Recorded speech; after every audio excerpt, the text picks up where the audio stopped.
possibly disturb you, even if you're not easily disturbed. Part 122.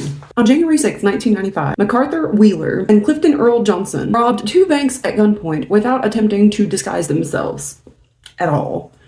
Instead, what they did was slather themselves with lemon juice because they thought it would make them invisible to security cameras. And obviously, that was not the case because they were captured and they actually inspired the Dunning-Kruger effect, which is when people that have little experience in a particular field, for whatever reason, think that they excel at it. I wonder if that lemon juice got into their eyes at any point. If that happened to me, I would have just called off the robbery completely.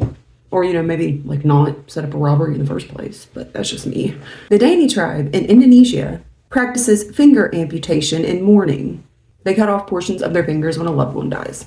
And I thought those funerals where they set up the body, like, have you seen those funerals where they'll set up the body where the person's like playing cards or they'll set them up with a beer or something like that? I thought that was weird, but glad I don't live in the Dani tribe in Indonesia because I wouldn't have any fingers left. This is 13-year-old Barbara Kent in the center and her fellow campers playing in a river near Ruidoso, New Mexico on July 16th, 1945. Just hours after the atomic bomb detonation 40 miles away. Barbara is the only person in that photo to have lived to see 30 years old.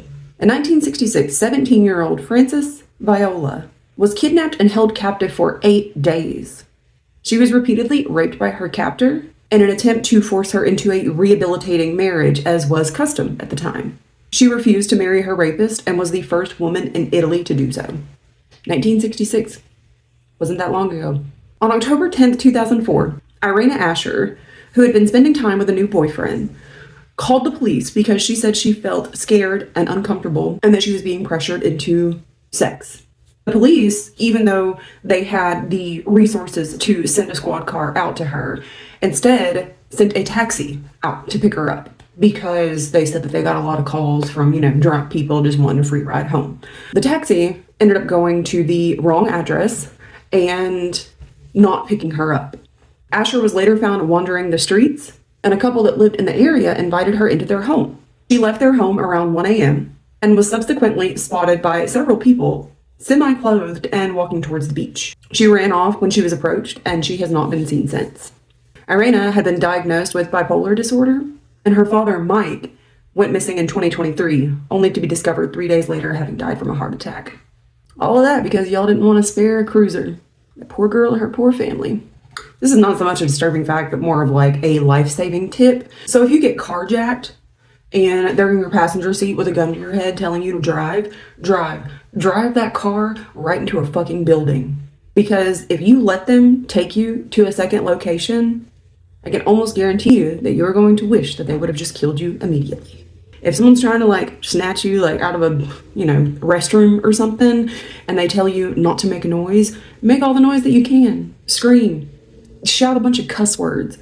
Because people are more likely to look at someone that is screaming cuss words because they want to see who they're cussing at, rather than somebody just screaming in general.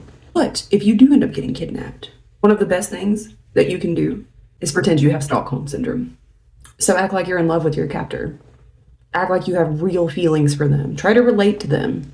Try to make them like you back. That's a lot of these girls that got kidnapped and put into sex trafficking. They ended up fooling their captors into believing that they actually loved them. And then they were able to escape. So remember, if somebody carjacks your car, wreck that fucking car. If somebody tries to kidnap you, start yelling curse words. And if somebody tries to tell you what to do, you always have to say, "Thanks for watching."